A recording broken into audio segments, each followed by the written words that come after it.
करतो. आणि जस्ट आज 14 एप्रिल आहे मित्रांनो. आजच्या दिवसाचं महत्त्व सर्वांनाच माहिती आहे. 14 एप्रिलला आपले भारतरत्न डॉक्टर बाबासाहेब आंबेडकर यांचा जन्मदिवस आहे. आपण या दिवसाचं खूप महत्त्व आहे इतिहासामध्ये. आणि आपण बघू शकता, आज आपण समाजसुधारकाची नवीन सिरीज चालू करतोय आणि जस्ट एम पी एस सीसाठीच आपण हे व्हिडिओ चालू केलेले आहेत आणि खूप एम पी एस सीमध्ये खूप प्रश्न आलेले आहेत. आपण त्याच वेने आणि जस्ट आजचा दिवस म्हणजे माझ्यासाठी तरी खूप इम्पॉर्टंट आहे. मी आज हा व्हिडिओ तुमच्यासाठी घेऊन आलो आहे आणि यामध्ये आपण डॉक्टर बाबासाहेब आंबेडकर यांचीच माहिती बघणार आहोत फक्त. तुम्ही चॅनलला नवीन असाल तर प्रथमतः सबस्क्राईब करा मित्रांनो. जस्ट असं मला एनर्जी मिळते सबस्क्राईब केल्यामुळे आणि खूप असं सपोर्ट करायला काय चांगलं वाटतं. खूप मनाला असं भारी वाटतं. असं तुमचं प्रेम आणि सर्व काही आहे मला. आज जयंतीनिमित्त मी हा व्हिडिओ घेऊन आलो आहे.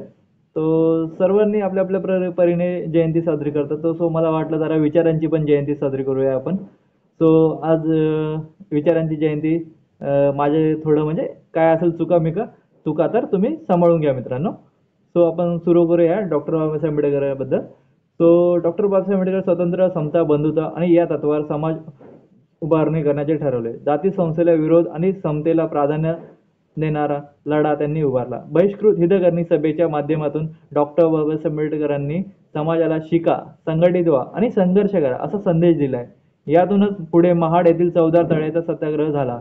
सार्वजनिक पानवटे सर्वांना खुले असली पाहिजे अशी भूमिका त्यांनी मांडली. त्यांनी विषमता पुरस्कार करणाऱ्या मनुस्मृतीचे दहन केले.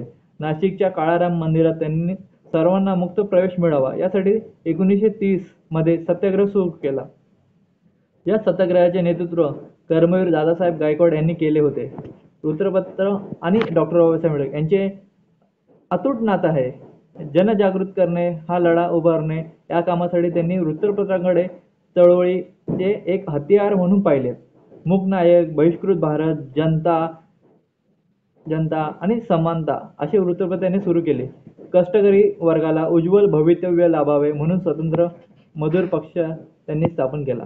पुढे शेड्यूल कास्ट फेडरेशन पक्ष स्थापन करून समतेवर आधारित समाज रचना निर्माण करण्यावर भर दिला. 1956 मध्ये त्यांनी आपले लक्षवेधी अनुयायीसह बौद्ध धर्माचा स्वीकार केला आणि भारतीय संविधानाच्या निर्मितीतून त्यांनी मोठे योगदान दिले. मला तरी खूप इन्फॉर्मेशन माहिती आहे. जस्ट स्टेटमध्ये एवढी दिली मित्रांनो. एवढीच शेअर करतो. आणि डॉक्टर बाबासाहेब आंबेडकर हे मसुदा समितीचे अध्यक्ष होते. खूप अशी इन्फॉर्मेशन आहे. जस्ट पुढील व्हिडिओमध्ये घेऊन येईल. जस्ट तुर्तास मी थांबतो आणि धन्यवाद मित्रांनो. असे सपोर्ट करत राहावा आणि प्लीज सबस्क्राईब करा. सबस्क्राईब करायला विसरू नका. धन्यवाद मित्रांनो. आपण पुढच्या व्हिडिओमध्ये भेटूया. आणि जस्ट मला समाजसुधारकांची सिरीज चालू करायची आहे मित्रांनो. जस्ट आज तर आपण सुरुवात केली आहे त्यापासूनच. असेच नवनवीन व्हिडिओ बघण्यासाठी मित्रांनो चॅनलला सबस्क्राईब करा मित्रांनो. बाकी मी व्हिडिओ तुमच्यासाठी घेऊन येत जाईल. आणि एम पी एस सीमध्ये जस्ट कोणत्या म्हणजे मुद्द्यांवर, विषयांवर इतिहासामध्ये प्रश्न विचारतात हे मला तुर्तास माहिती आहे. माझं जे काय नॉलेज असेल तुम्हाला शेअर करत. फक्त तुम्ही सबस्क्राईब करा आणि धन्यवाद. सपोर्ट करत राहा.